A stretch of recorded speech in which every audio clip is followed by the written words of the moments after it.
1998, a naturally aspirated road car hit 240.1 miles per hour on a test track in Germany. 390, 391. No launch control, no traction control, no active aerodynamics. Just a driver, a gated manual transmission, and 627 horsepower. It will not go any more than 391.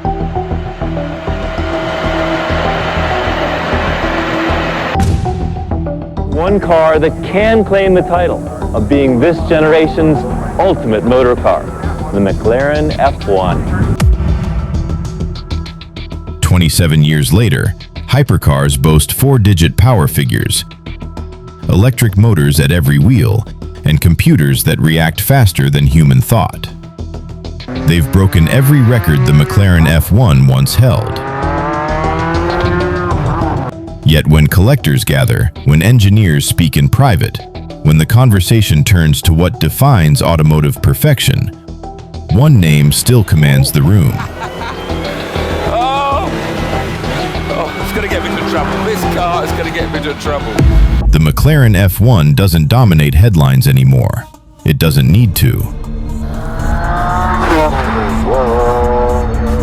Because while the world built faster cars, it never built a better one. Monaco, the place to see exotic cars, and this is a new one. It's the McLaren F1. This is the story of how obsession, discipline, and uncompromising vision created something the industry has spent 3 decades trying to recreate, and failing. This is why the crown still stands.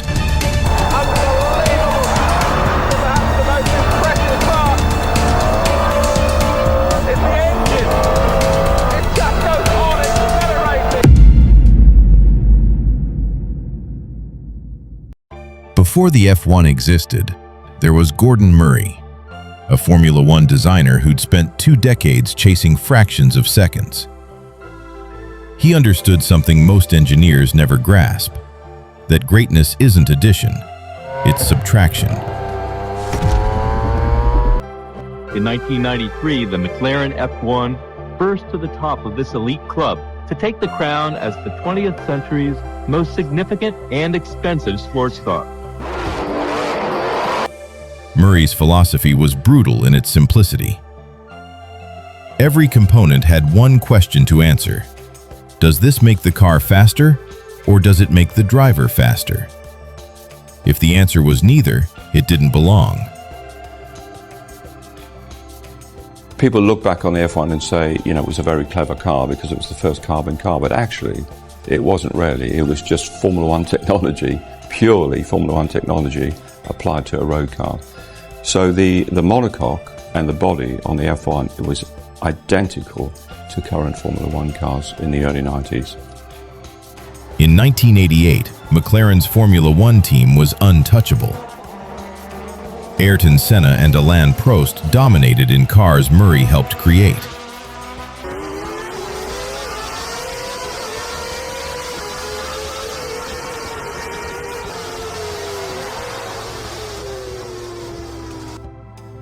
Ron Dennis, McLaren's chairman, approached him with a challenge that seemed almost absurd. Design the greatest road car ever made. Not the fastest, not the most expensive, the greatest. It's quiet when you want it to be quiet. It makes a wonderful howl when you want to really give it its head. It's very much a road car with a massive performance envelope. Murray's response would define everything that followed. He didn't want to build a hypercar. He wanted to build the ultimate driving machine, a term that actually meant something. No flashy styling exercises, no unnecessary technology, no compromise between performance and purity. The F1 would be engineered like a Formula One car, but civilized enough to drive across Europe. It would seat 3 people, it would have luggage space, it would start every morning, and it would weigh less than a modern Honda Civic. The industry thought he was insane. They were about to find out he was right. From its inception, the McLaren F1 project was guided by a new way of thinking, a radical design approach, that would reinvent the genre of the exotic car. The McLaren F1's central driving position wasn't a gimmick. It was geometry. Central driving position was absolutely essential because of the balance in driving quickly, as in a racing car, and be extremely stiff, light, and safe. And anything you put between the contact patch on the tyres and the driver's seat, hands and feet detracts from that experience. Murray had spent years watching drivers fight asymmetric weight distribution in road cars. The solution was obvious. Put the driver in the center, flanked by two passenger seats set slightly back. Perfect balance, perfect sight lines. The car became an extension of human intention, but that decision cascaded into others. To house that layout, McLaren needed a chassis stronger and lighter than anything in production. They turned to carbon fiber. Not the decorative trim pieces on modern dashboards, but a complete monocoque structure. The F1 became the first road car ever built around a full carbon tub. At 1,138 kilograms without fluids, it weighed less than a Mazda Miata, yet its torsional rigidity exceeded anything short of a race car. Then came the engine. Murray approached BMW Motorsport with a specification that read like a wish list. Naturally aspirated V12, over 600 horsepower, compact dimensions, Formula One level reliability. BMW's Paul Roche, the engineer behind their legendary turbocharged Formula One motors, took the challenge personally.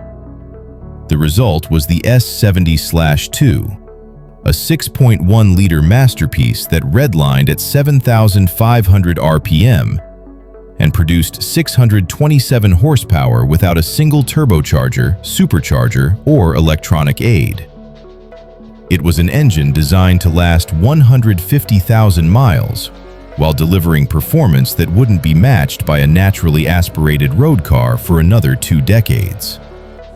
And eventually ended up with BMW Motorsport, who consistently produce engines of more than 90 horsepower per litre. What that gave me was an engine which originally had a target of 550.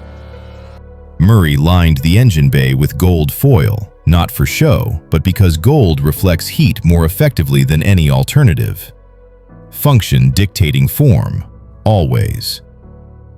You've got titanium, carbon fiber, magnesium. There's even gold foil used to insulate the engine bay. Then there were the choices Murray refused to make. No power steering, the car didn't need it.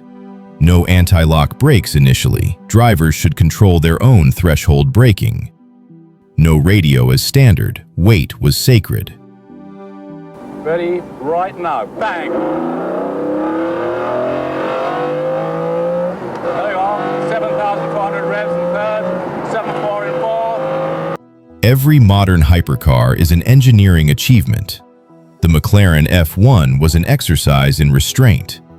And restraint, it turns out, ages better than excess.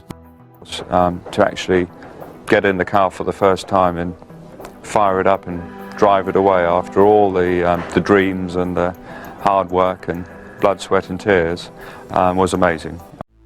Ron Dennis knew the numbers didn't make sense. McLaren Cars Limited projected they could build and sell perhaps 300 units. Each would cost over £600,000, nearly $1 million, making it the most expensive production car ever offered.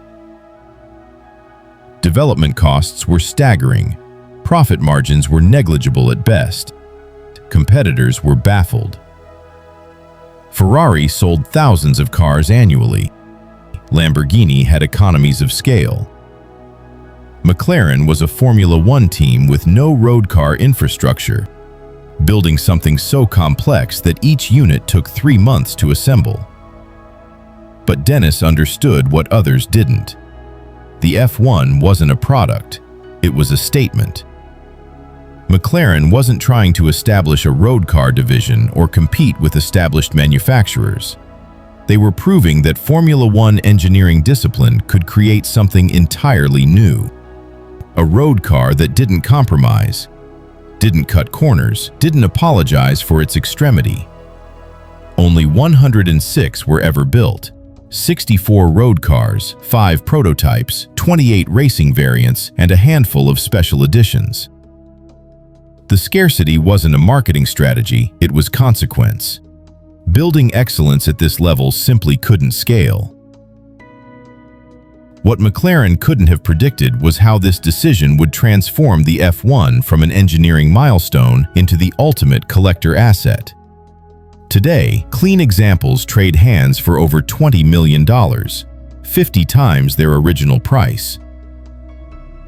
The irony is perfect.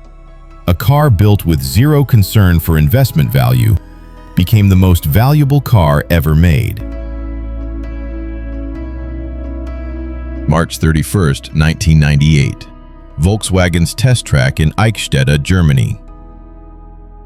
Andy Wallace, Le Mans winner, professional racing driver, climbed into chassis XP5, the McLaren F1 prototype. The car was 7 years old. The rev limiter was temporarily removed. Nothing else was modified. Wallace hit 240.1 miles per hour. For context, that's faster than a Porsche 918 Spider, faster than a Pagani Huayra, faster than most cars built 20 years later with double the horsepower and every electronic advantage modern engineering could provide.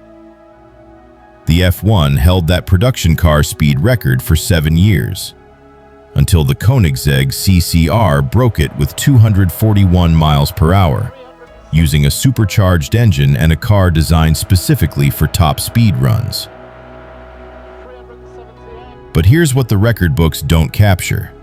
The McLaren F1 wasn't built to chase top speed. It had no launch control to manage wheel spin, no traction control to modulate power, no active aerodynamics to reduce drag at velocity.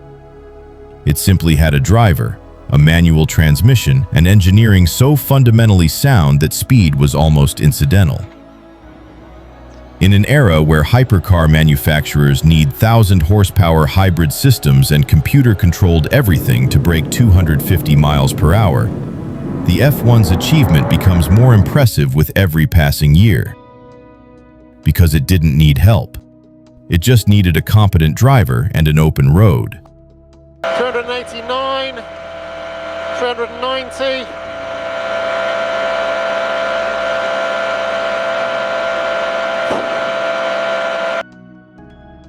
The McLaren F1 GTR wasn't supposed to win Le Mans. Gordon Murray had designed the F1 as a road car, period. But racing teams saw potential. With minimal modifications, engine detuned for endurance, aerodynamics adjusted for downforce, weight reduced further, the GTR became a GT1 competitor. June 1995, Circuit de la Sarthe, 24 hours of racing. The Works McLaren team wasn't even entered, but 5 privateer teams brought F1 GTRs to France, facing purpose-built prototypes from Ferrari, Porsche, and Toyota. Cars designed from the ground up for racing, with teams and budgets that dwarfed the McLaren privateers. The McLaren F1 GTR finished 1st, 3rd, 4th, 5th, and 13th. A road car, lightly modified, had just dominated one of motorsport's most demanding events. It was validation on the most public stage imaginable.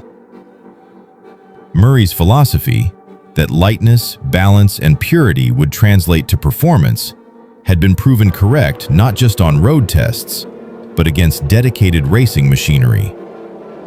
The F1 didn't need to win Le Mans, but it did anyway, because excellence doesn't recognize categories.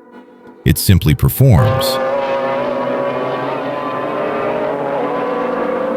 The Bugatti Chiron weighs 1,978 kilograms. The McLaren F1 weighs 1,138. That 840 kilogram difference. the weight of a small car, tells you everything about the divergent paths hypercar engineering has taken. Modern hypercars are technological marvels, all-wheel drive systems that can vector torque to individual wheels. Hybrid powertrains producing obscene horsepower figures. Aerodynamics managed by computers that adjust downforce thousands of times per second. They are faster, objectively, measurably faster. But speed and sensation are not the same thing. The F1 offers something contemporary cars can't replicate: complete mechanical intimacy. Every input matters. Throttle position, brake pressure, steering angle. The driver controls everything directly. Without electronic intermediaries or safety nets, it demands skill. It rewards precision. It punishes laziness. Modern hypercars optimize performance by reducing the driver's workload. The F1 optimized performance by making the driver essential. One philosophy leads to faster lap times. The other leads to driving that actually means something. Neither approach is wrong. They're simply playing different games, and only one of those games will matter in 50 years.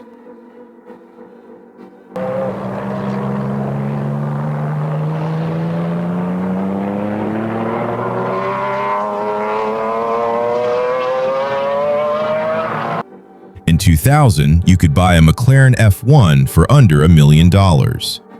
Today, clean examples sell for $20 million. Exceptional specimens have exceeded $30 million at private sales. The F1 hasn't just appreciated. It's become the benchmark against which all automotive collectability is measured. But value alone doesn't explain the obsession. Owners don't sell. Jay Leno has driven his over 20,000 miles. The only drawback to Elon Musk bought one, crashed it, repaired it, and sold it, then called it one of his biggest regrets. Ralph Lauren sits among the finest automotive collection ever assembled. There's a reason. The F1 exists outside trend cycles. Supercars from the same era look dated. Technologies become obsolete. Styling ages. But the F1 remains visually coherent, mechanically relevant, and conceptually pure. It's not a time capsule, it's a permanent statement. Gordon Murray tried to create a successor, the T50, released in 2022, utilizing the same philosophy of lightness and driver focus. But even Murray acknowledged, the T50 isn't better than the F1. It's simply another attempt to capture what made the original untouchable. Because you can't improve perfection, you can only try to match it. The McLaren F1 doesn't chase lap records anymore. It doesn't headline automotive shows or dominate social media. It simply exists. In climate-controlled garages, in private collections, in conversations among people who understand that greatness doesn't need validation. Gordon Murray set out to build the ultimate driving machine. He succeeded so completely that 3 decades later, with unlimited budgets and technological capabilities Murray couldn't have imagined, no one has managed to exceed what he accomplished. They've built faster cars, more powerful cars, more technologically advanced cars, but they haven't built a better one. Because the McLaren F1 wasn't about winning comparisons, it was about achieving something singular. A machine so fundamentally right that time, progress, and competition couldn't diminish it. That's what untouchable means. Not unbeaten, not unmatched. Simply beyond reach. And true kings, the ones who don't need to prove themselves again, understand that perfection isn't a claim. It's a consequence.